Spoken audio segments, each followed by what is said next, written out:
How to turn off or how to turn on battery saver in Life360 mobile app.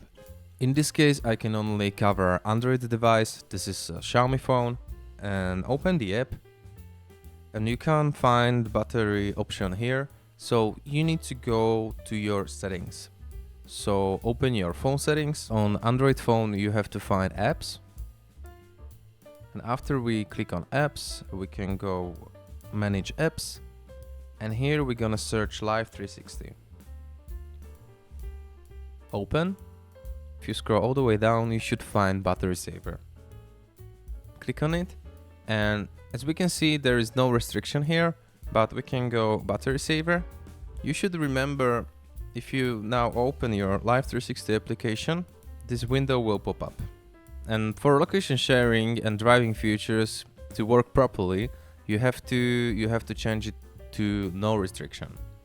But you can keep it like this, because you're gonna save a little bit of battery. Thank you for watching. If you find this video helpful, please leave a comment or like, and if you wanna see more, subscribe to the channel. See you.